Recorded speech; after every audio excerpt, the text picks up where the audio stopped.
जो ज्ञान है परमात्मा ही करा सकता है। जीव अपनी शक्ति बल से या अपने अभ्यास प्रयत्न से परमात्मा को नहीं जान सकता। अगर ये जान सके होते तो हजारों वर्ष इन्होंने समाधि मेडिटेशन करके देख लिए। अब जो 2.5 घंटे सुबह 2.5 घंटे शाम भक्ति करके मोक्ष का दावा करते हैं, वो खोखला दावा उनका।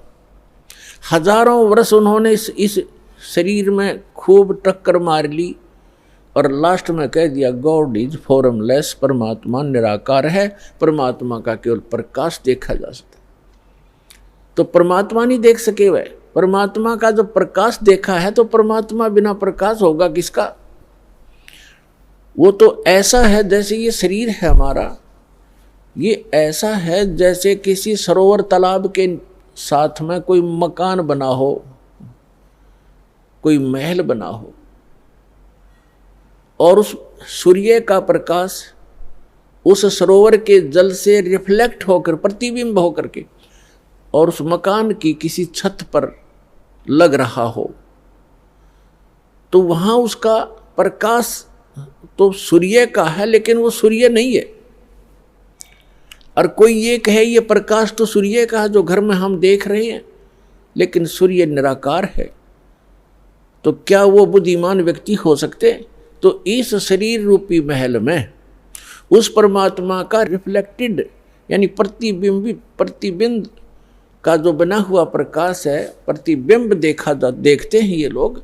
और लास्ट में इन्होंने यही मान लिया कि परमात्मा निराकार है, परमात्मा का केवल प्रकाश देखा जा सकता है त्रिकुटी में या जहाँ भी वो ध्यान का व्यर्थ प्रयत्न करते।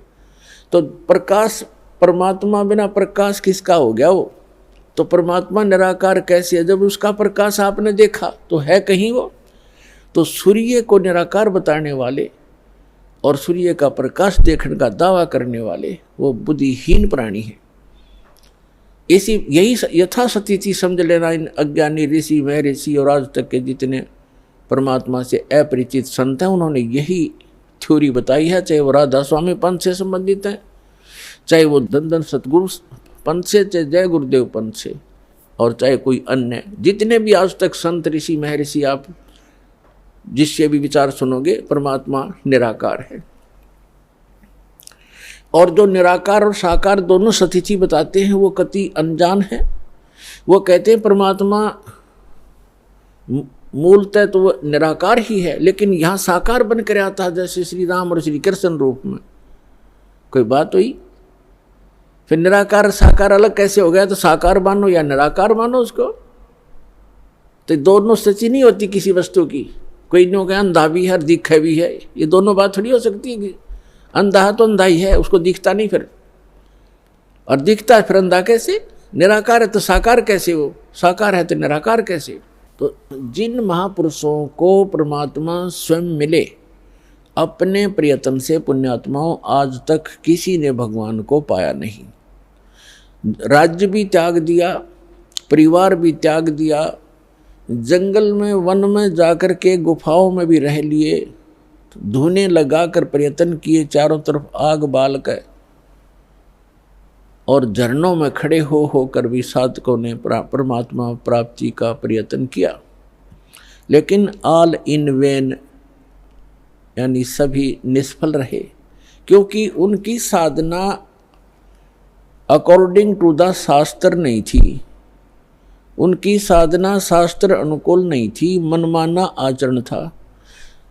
और अब भी जो कर रहे हैं मनमाना आचरण, वो भी अपना जीवन व्यर्थ कर रहे हैं। जैसे श्रीमद् भगवद गीता अध्याय नंबर 16 के श्लोक 23 और 24 में स्पष्ट किया है कि शास्त्र विधि को त्याग कर जो मनमाना आचरण करते हैं, उनको न तो कोई सुख होता है, न उनकी गति परम गति होती है, और न ही उनका कोई कार्य सिद्ध होता है, उसको कोई सिद्धि भी प्राप्त नहीं होती, अर्थात यूजलेस, व्यर्थ। इसलिए गीता अध्याय नंबर 16 के श्लोक नंबर 24 में स्पष्ट किया है, इससे तेरे लिए अर्जुन कर्तव्य और अकर्तव्य की व्यवस्था में सदग्रंथ ही प्रमाण है, सदग्रंथों के आधार से ही आप अपना कौन सी साधना करनी चाहिए, कौन सी ना करनी चाहिए, ये निर्णय कीजिए। किसी की दंत कथा लोकवेद पर विश्वास मत कीजिए। तो जितने भी ये कह रहे हैं कि परमात्मा निराकार है, वो एक कहीं रहता नहीं है, उसका कोई बॉडी नहीं है, परमात्मा बॉडीलेस है, तो ये सब भ्रमित हैं, इनको कति ज्ञान नहीं अध्यात्म मार्ग का। और जिन महापुरुषों को परमात्मा आकर मिले वो स्वयं ही आकर मिले, उनका एक विधान है, वो ऐसी लीला करते ही करते हैं जैसे हमारे वेद प्रमाण करते हैं।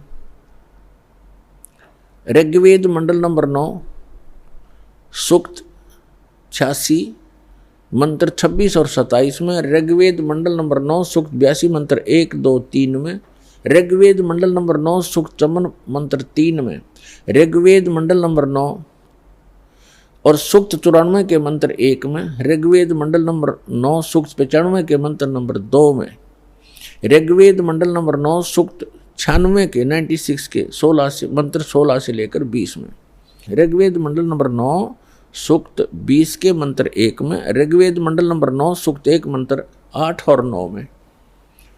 और भी अनेक स्थानों पर यह प्रत्यक्ष प्रमाण है कि परमात्मा ऊपर रहता है सतलोक में, तेजो में, लोक में, धाम में। वो एक पृथ्वी है जो स्वप्रकाशित है और वहां से परमात्मा, वहां परमात्मा एक राजा के समान विराजमान है सिंहासन पर, यानी तख्त पर। सिंहासन पर कहो, तख्त कहो, जैसे कहते थे ना दिल्ली के तख्त पर बाबर का राज्य इतने वर्ष तक रहा। तख्त माने सिंहासन, गद्दी।